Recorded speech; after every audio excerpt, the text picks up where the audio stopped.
On a beautiful Friday afternoon. I just want to say thanks everyone for jumping on this call. We like to have these around lunchtime for like a lunch and learn. I think that's conducive for a lot of people's schedule, so we try to accommodate. Um, Today, I'm running things a little bit different. We typically have a guest speaker who only speaks on a different topic, someone from a different industry. We always want to offer different lenses in different industries, so you can kind of pick and choose what kind of industry may suit you when you're making that military transition. But today, I want to have this more open dialogue, open forum, since it is a small group today. But I will be talking about resources, and I'll be talking about BC networks and regulations, which I think when we tie in all of those things, that's the foundation of your blueprint for your transition success story. But today I want to introduce one of our surprise guests here today. It's Adam Exent, or sorry, Eckstein. Eckstein. I, I knew the name. I was just like, I'm going to mess that up. But anyhow, Okay. he's our program director from Mid Florida chapter for Association of Continuity Professionals. Adam, would you like to introduce yourself or share whatever you like? Absolutely. So thanks for having me. And it was great seeing you on Wednesday at our Tampa meeting. Um, our next meeting for anybody that is local is at the UCF Emergency Operations Center. So we're going to do a tour of their EOC as well as have a presentation. And I've got 2 or 3 people who want to present there in person because they haven't been there before. But for anybody that's not familiar with ACP, Association of Continuity Professionals are people who write all the plans for hurricane preparedness, tornado preparedness, active shooter, any evacuations, fire drills, absolutely any tabletop exercise or anything you think of that can interrupt a business. I myself am not a certified business continuity professional. I'm a vendor for the association, and my first meeting I went to, 11 years ago now. I sat in on their hurricane preparedness June meeting, listening to the forecast and everything else. And back then, in another chapter of my life, I was selling satellite telephones for hurricane and emergency preparedness. So, it definitely tied into it. And after seeing the presenters and meeting all the people in the chapter, I kind of kept going back. And then they asked me to be the program director, which for me was great because I would get to meet local people that wrote these plans, that were emergency managers, business continuity managers, risk managers. And it was great. The best part, right now is that everybody is either in person, on Zoom, or hybrid. So I've been able to get presenters from like Sony Entertainment in California, from IAEM, which is International Association of Emergency Managers, from DRI. We just had Allison Tarnapool. I had Chloe Dembroff actually present for us. I've had Alan Berman present years ago, and it was in person because he was bringing his grandkids to Disney, and I would talk to him and said, "Hey, we always meet the third Thursday, but I could change the date.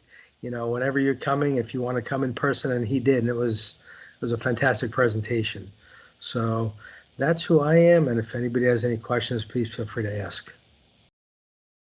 All right, thanks, Adam. Thanks for the plug there. I'm always talking to the BCLE 2000 classes and Daniel as well.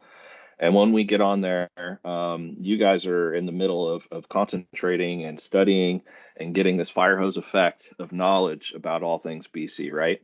So we're kind of like the motivation for you guys to share our transition success story.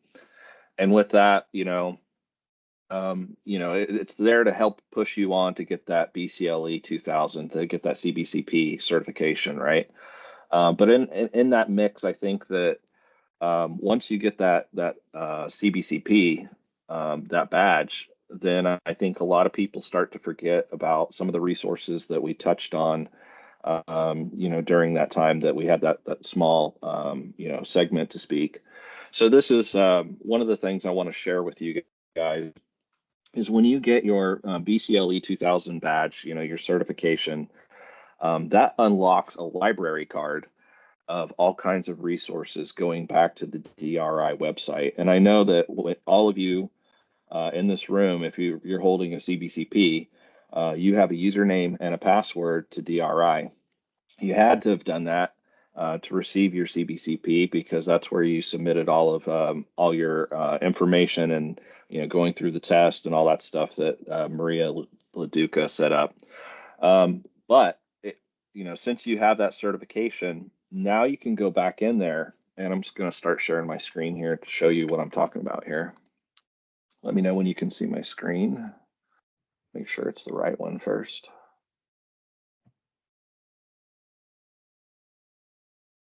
Yeah, we got you. Okay, perfect. So when we dive back in here, one of the things I'm just going to walk you through a few components going back to the DRI website, but one of these things here is this is my actual certification number that's in there. So once I log in, I should be able to see that if anybody ever needs to reference it, like on a resume or maybe in a job interview. But one of the great things here is we're looking at the different resources that are available. When you click on Explore Resources, it takes you here. You can go over here into Professional Practices. This has been revised since last year. It now contains a few more updates.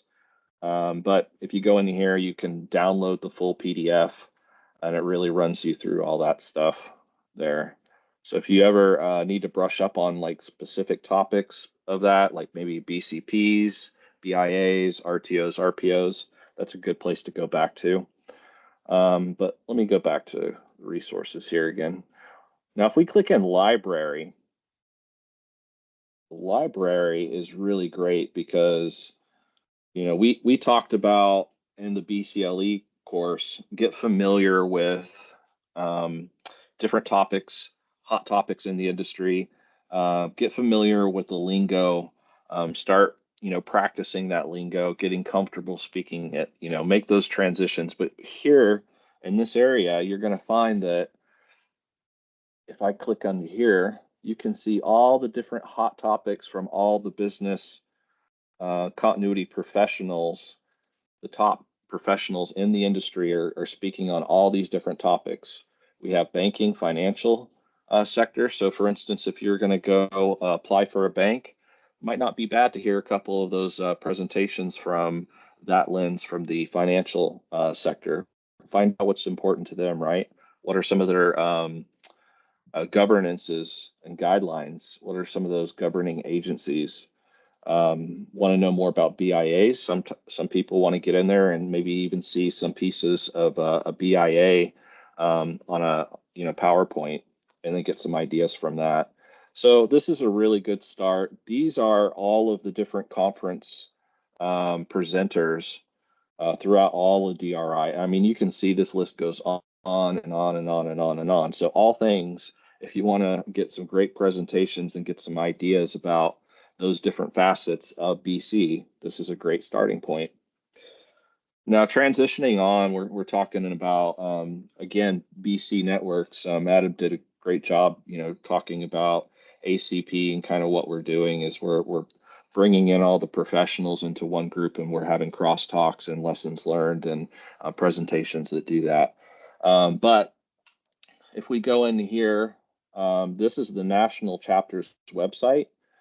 So you can sign up at a national level, and you can also attend these virtual meetings that they have, or you can find your regional ACP. I highly recommend you do both. But you can look down in here, and there's different partners and publications that are released through here. So more places to find more resources, right? Industry standards, resources. Another great place to go to is the DRJ Journal.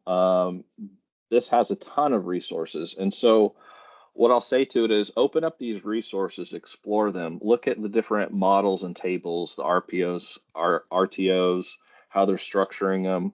Just get familiar with speaking it.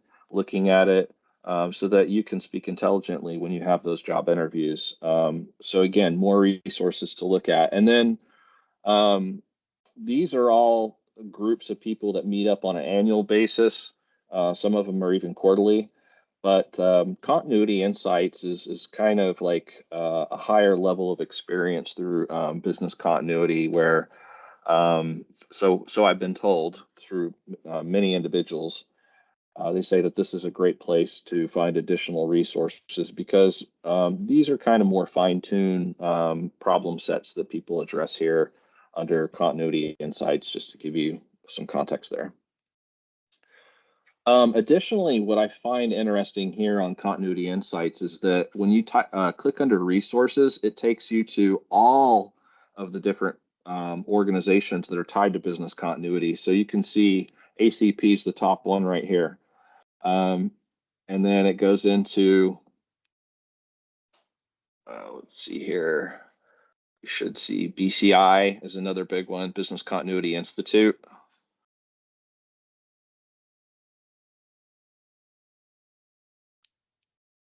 Of course, DRI is in here.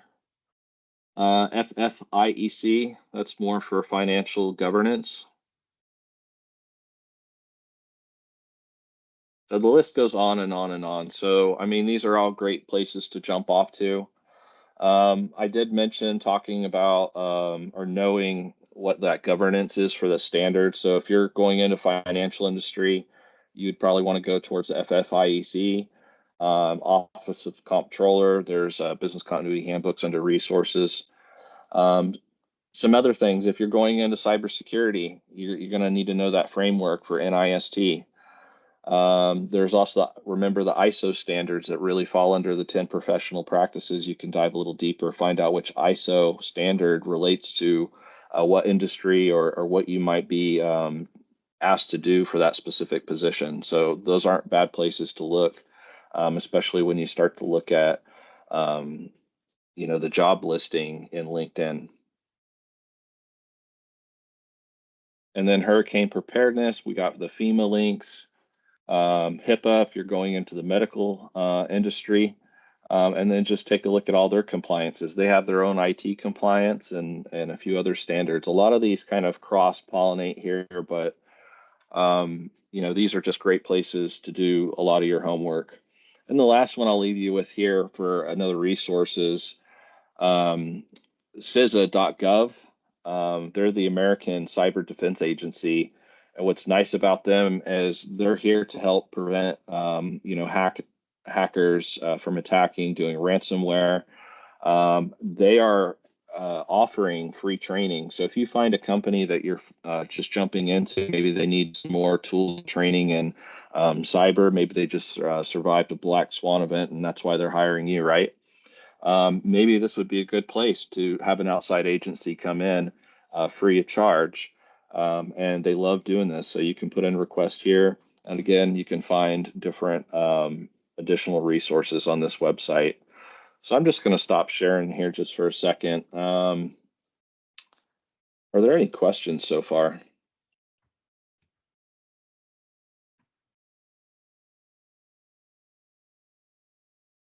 Am I on mute?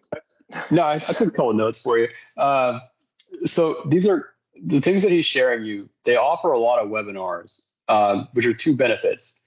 First of all, you're going to have that experience you need, the knowledge you need when you're talking VC to another VC or to someone, and you want to be smart and be able to talk it in the industry's language, especially if you're looking at the finance industry. They have very specific requirements. So if you're getting that immersion into that discipline, you're going to be stronger in the interview, as well as it's credits for your CEUs when you do attending these meetings and whatnot. You can get different, so you might have, maybe it costs money to have a membership with one of these organizations. A lot of times you can get your organization to pay for that membership because the benefits trickle down to the organization. You could take resources, especially like BCIC. You could take those resources. They call it BCAS, like Business Continuity Awareness Week. Ton of resources.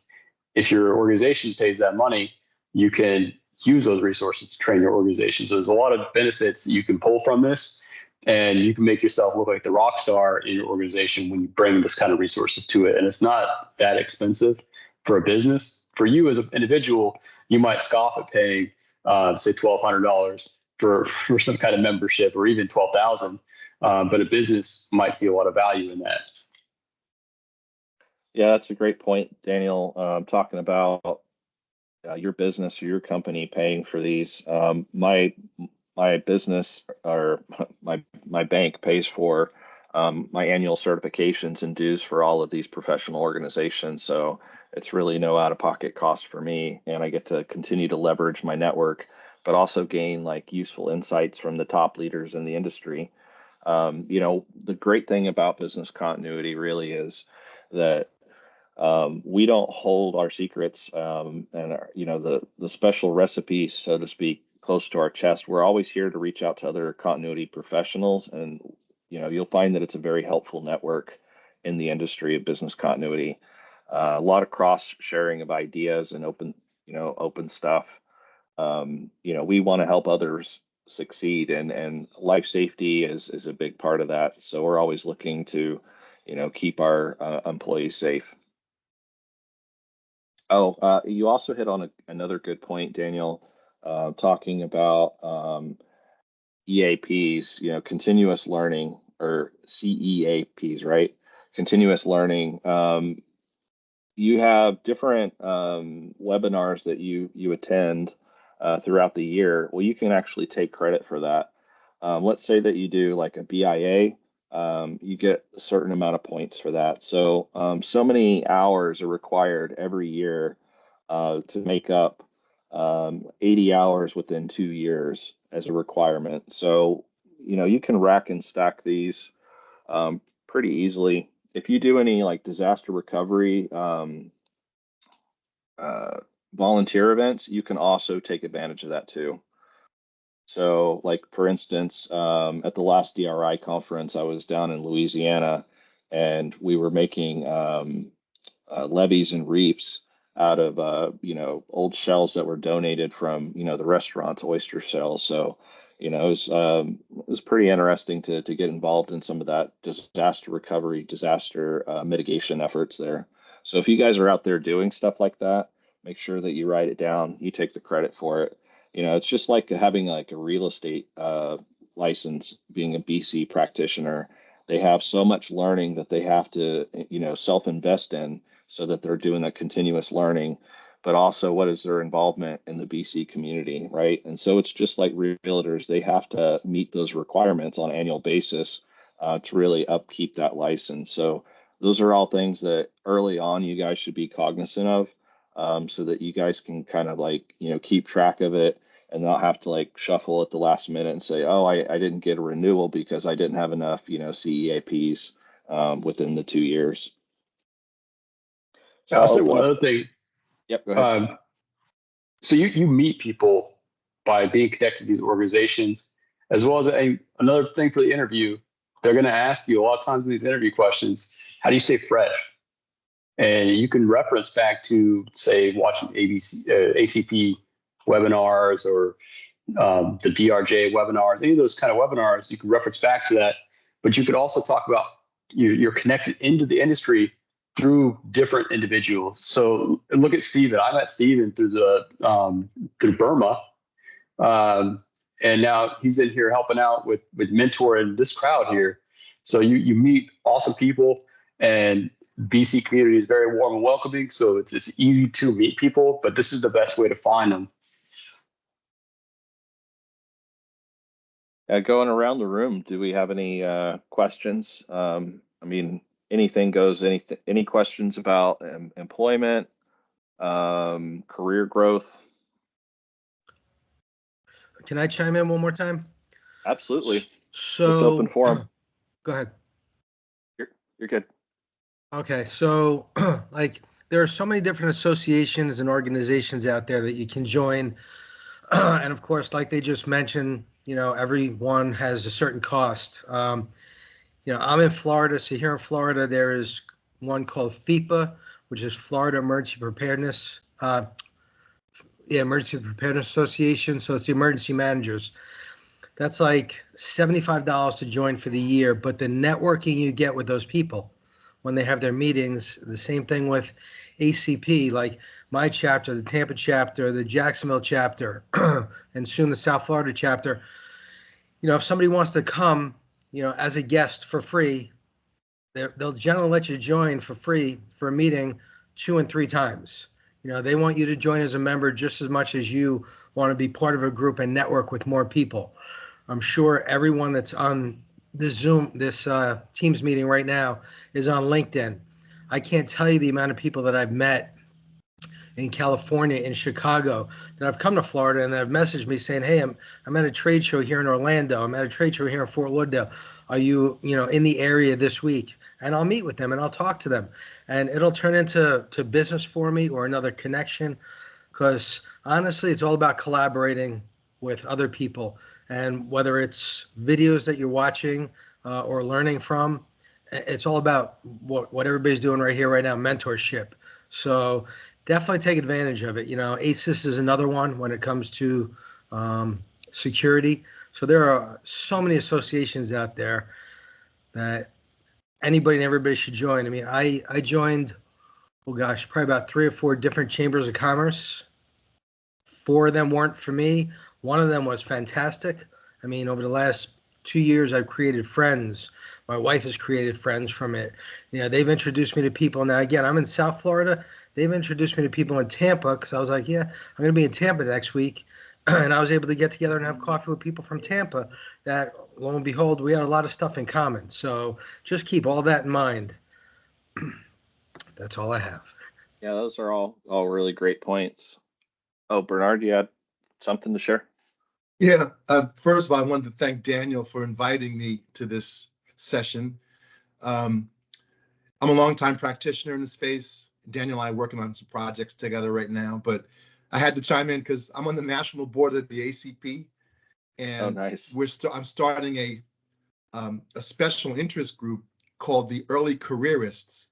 So I've compiled resources, information, contacts, you name it. This whole initiative is all about the folks that are on this call here, providing That's mentorship, amazing. providing resources. So I wanted to say, I'll put my LinkedIn in the chat. Connect with me. There's no fee here. I'm a professor, so I mentor 24/7. I look forward to working with folks that want to get into the field. I've been doing this a long time. I'm about to exit. But as an old dog, I want to get the folks up and running. And again, I applaud Daniel for inviting me. And I know I must have met you, Adam, because I know because we're both in the industry a long time, and we're both longtime ACP members. So yeah, we met thanks, at a Daniel. DRJ Yeah. 3 years ago, I believe, if I remember correctly. But there's a great ACP spotlight on you right now. That is on LinkedIn that everybody should look at and read. My LinkedIn is blowing up currently. I'm a humble man. It's all good, but to me, I want to elevate folks around me. And again, I just contact me. I can help out, and I look forward to giving you a lot more resources once we get this initiative kicked off. So Yeah, thanks. That sounds great. Thanks, Bernard. Yep. Dave, you had a question? I should say David. Yeah, so hey, first, it's good to see all of y'all. Daniel, it's good to see you. I'm trying to grow this beard out and see if I'm going to like it or not, but I like your hair. It's coming in nice. Hey, just for everybody on the call, I know some of y'all I've tried to dial in, but I will tell you, like, these types of calls, these types of everything that you can dial into and just listen to whatever's being presented. I'll give you an example. So I'll go ahead and announce to both Daniel and Keith, I'm fully hired with Southern Glazers Wine and Spirits as the director of business continuity for the West region. So huge thing, 7 states that I've got under my purview. I won't start until mid-July. I can spin y'all up a little bit more on offline, but what I will share with y'all is what's funny is in November, my new boss was actually doing a presentation. I was sitting there listening and was like, man, this would be a good guy to work for. And then I ended up putting in for a job, and boom, it ended up taking off. So I will share y'all that, like, somebody that's getting out of the Marine Corps, and this being a first job, director role, 7 states, everybody can do it, but it is important to dial in and just at least listening to these types of things, because in the interview process, I was able to share with him, like, you did a webinar about this back in November, right? And he was like, yeah. And I was like, yeah, I was dialed into that. And he goes, oh yeah, so that's why it's important, and it is something. So I just thought I would share that with y'all, that's why these, even on here, when we have the guest speakers, whether it's Keith or anybody really, like, it's all value added. So just thought I'd throw that out there. So sorry if everybody already knew that it's value added. So that's all great points. I appreciate that testimony there. Adam, you had another question? Or Well, not a question, but obviously a comment. So you're talking about John Louisi, Dave, from Southern Wine? oh, he's on the west. He's on the West Coast. yeah, John. Oh yeah. No, he's in Florida. Very good friend of mine. Known each other for about 10 years. Really? Wow. Yeah, he's presented for me probably 6 times for me at DRJ. I've asked him to present for other companies, but it's also just like you're talking about. He knows so many other people and collaborates with so many other companies where, I've said, hey, this person's, looking for a job now. They just got downsized. And he's like, oh, I know a great company. So again, someone that if somebody looks at his profile, they might be like, oh, he's not approachable. He's the director, but he is so approachable. It's not even funny. Greatest guy. So definitely congratulations on that with Southern Wine. I mean, it's amazing. Yeah, I have to share with y'all. It's funny because so I didn't get this one job opportunity, and I was really mad. So I was like, I'm applying for a job tonight. I don't care. It happened to be with John, but I sent him a message through LinkedIn saying, hey John, this is who I am. Here's my resume. Here's my cover letter. I saw the position, interested in talking with you. 2 days later, I was talking with theirs, and 8 interviews, 12 people later, he was calling me, even an in-person job, and everybody's like, man, that's a lot of interviews. It just shows how well a good company takes that position so seriously, and that's where everybody's like, man, that's a lot of interviews, but like, that's ridiculous. And I'm like, well, to me, I read that differently, so I just share that with you. But with John, great guy. Daniel, just heads up, I'm going to ask him to come in here after I get started and a little bit of more tenure with him. I'm going to ask him to come through here and talk about it and do that kind of stuff. But yeah, you're absolutely right, Adam. Phenomenal guy. awesome. Going around the room, is there any other questions for any of our mentees, from our mentees?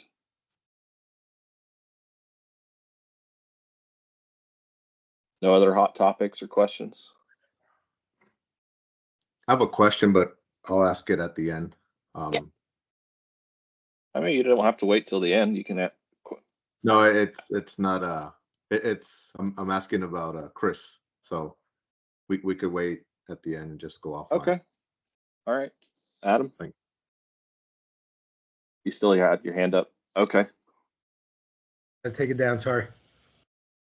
Yeah. So just looking at like some of the things that Keith has shared.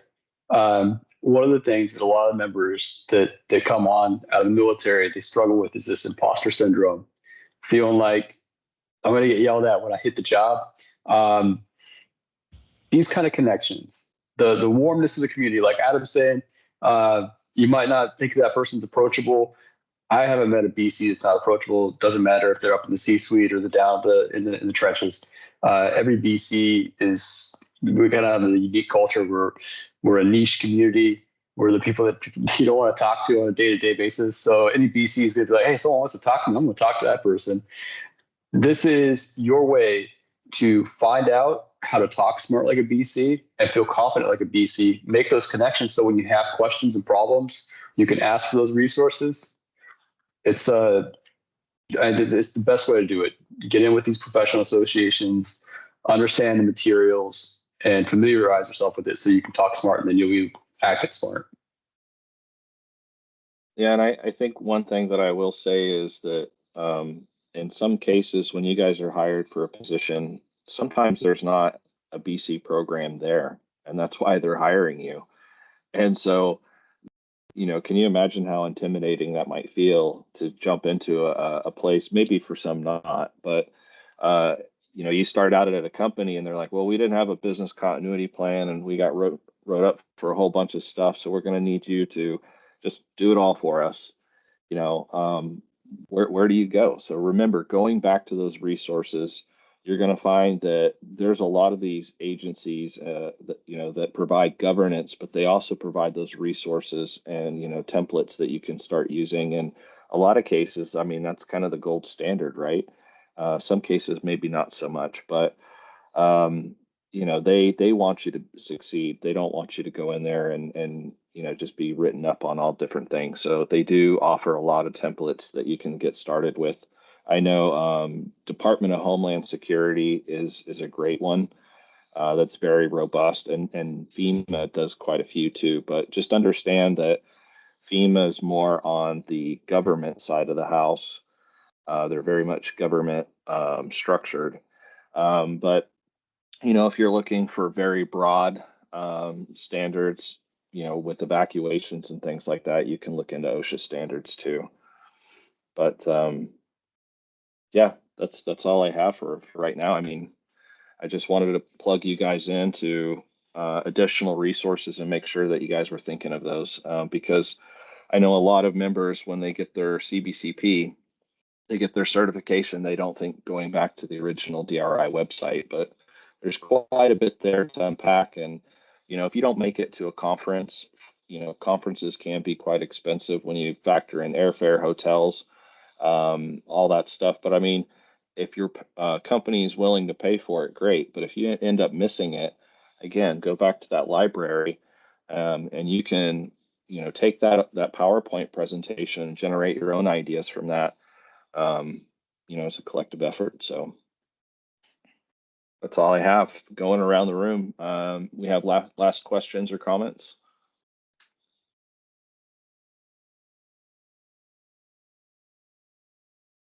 Sorry, guys, I got in a little bit late. Hey, Chris. Yeah, we were just talking about you. Oh God, hopefully not bad. No, it's all good things, right? Yeah, no. Yeah. Hey Keith, can you share that the banking specific regulations there, the FFI, was it that specific one? FIEC. Too long. FFIEC. Yeah. I'm just telling you, if you're looking at getting into the banking side of the house, you want this resource. I don't know how many interviews I've been asked. Am I familiar with FFIEC? So you could be like, I'm on the page every day studying. Maybe I haven't practiced it, but I know it at least. There's probably some resources in there. You can actually get some video or other different elements there, but I'd highly recommend checking out the FFIEC resources there. Yeah, what I'll say about the FFIEC and the OCC, that's Office of Comptroller Currency, they all have their regulations that you have to follow, and some of them are higher, some are a little lower. It really depends on your revenue class, how large of a bank you are. If you go over like 100 billion in assets, then yeah, there's additional guidance that's needed. But this goes over different types of practices through risk management, resilience, and then it talks a little bit about like some of the things for IT and cybersecurity requirements. And then you also have third-party due diligence. So those, that's the meat and potatoes really for that. But think of that as more of like the guardrails to keep you kind of on track. Those are not fine-tuned regulations that saying you shall do this, you must do this. That kind of steer you into like the right direction. Like, hey, we kind of want this at the very least. So, those are all good places for governance. Anything else? Oh, Chris, did you I have? have no idea what you guys are asking, so bear with me. I Just came in late. bring you up to speed real quick. So we were talking about a lot of individuals that go through the BCLE 2000 course to get their certification. They have a log on and access to the DRI website. You know, they get certified and they never come back. And we were just exploring and unpacking some of those things that were in there with the library, with all the past presentations from all the top BC leaders in the industry providing their expertise and perspective. And then we walked through some of the other networks that they can join, like DRJ, Continuity Insights, ACP. CP, correct. Yep. So anyway, we had Adam was one of our special guests that jumped on and just talking about the ACP chapter in Florida. But other than that, I mean, that's pretty much in a nutshell. We did talk about, to your point, you were talking about CEAPs, so we talked about leveraging those on the website as well. So is it okay to talk? Yeah, go for it. It's open forum. Thank you. No problem. Adam, so thank you for coming on board and talking about a little bit about ACP. I'm also an ACP member here in the great state of Texas. So I would highly recommend that anybody that has a chance to join the ACP, and I'm not pushing them necessarily as a place to go to, but they've got a great leveraging tool of people and processes for you to gather up and use them as a springboard, such as I've used Daniel as a springboard for other things that I want to push off. So use and leverage those people, even though you don't know them. Hey, hi Keith, hi Daniel, my name is John or Sally Sue or whoever you are. I'm looking to do this. Could you help me push into the right direction? Use those people. Use the Veterans Outreach Program. Use the ACP or use it, whatever network you have, because it's very important. Look, I didn't get to where I was staying. Neither did Daniel or Keith get to where they were today without having some sort of mentorship and leveraging their own aspects of who they want to push forward and take ideas from. Now they're very successful doing what they want to do. But here's the one thing I will tell you. I literally was just on the phone with an Army person yesterday. This Army person has a background in counterintelligence, understands very, very good information, but was literally afraid, if I apply for this DRI certification, will this hinder my capabilities or things to progress in the job that I'm trying to apply for? I said, actually not. It's going to enhance your capabilities, and on top of that, enhance the job that you did in the military for the past 15, 20 years. It's just going to make you even better. Then I give them some other training and experiences that they can do on their own free of charge. And she was like, oh my God, I didn't. You froze on us, No, Chris. we're meant to follow this road, this path. Hello? You're there. Showing You're me? good. There was a lag, Okay. and then it pulled up again. Oh, sorry. So all this training and experience that you have in the military has been one road for a team effort, not the I effort. And that's how they've trained you always to work as a team, do things as a team. But now it's all about you when you get out of the military. It's about how you progress, how you show that you understand what you're talking about.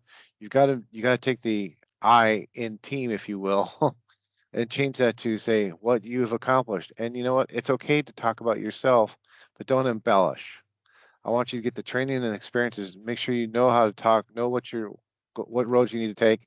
Like I wouldn't say, look, I'm a great cloud practitioner. I'd be going, hey Keith, what do you know about cloud? And he would talk my ear off for about 5 hours. But here's the thing.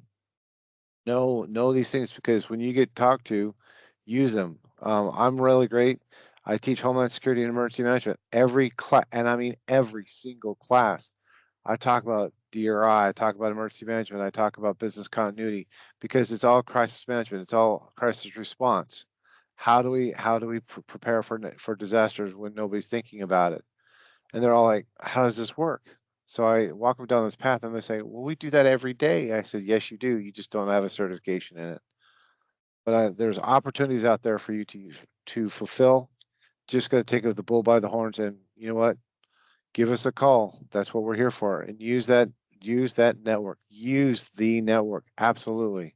There are people out there that are making $400,000 a year. There are big people that are making $150,000 to $400,000 a year or more.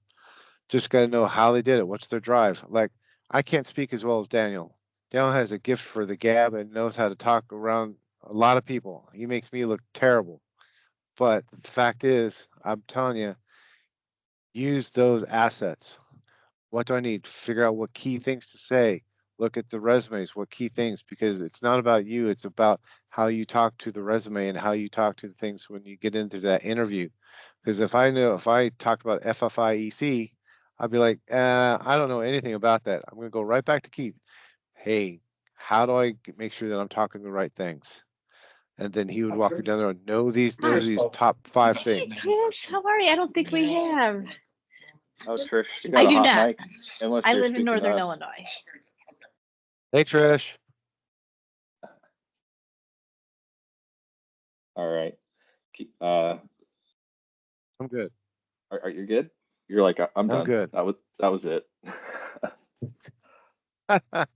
No. Yeah, so we try to continue to take other people's success stories and find out, what worked for them best, what didn't work for them. And I'll tell you that we've had some individuals who, before they even got out of the BCLE 2000 course, already had jobs. And then we've had others who've, diligently went through their job search, and maybe it took them an extra 2 months beyond their separation date. And then we've had a few that, we recently had a member who just got picked up by JP Morgan and Chase. But he's been looking at BC jobs for 2 years, so just understand, and that's not to discourage anyone, because in the end he was a success story, but he followed the course. He continued to keep on trudging on. And some people get super lucky and some people need that extra work. So what I'm giving you with that is, the more you're known and, the smaller that the BC industry, shrinks down to. It's like, oh, I know so-and-so that's over in Seattle working for this company. I know so-and-so that's over here in the Carolinas that's also, advertising BC roles or whatnot. So, it's a repeatable thing. Grow your network, and continue on and leverage those, resources. And I think you'll be more successful. Our success rate for getting our mentees, on hired, leveraging our network is, grown pretty substantial, I'd say, in the last 6 to 8 months. Nice. All right, it's 12:43. One last pass around the room.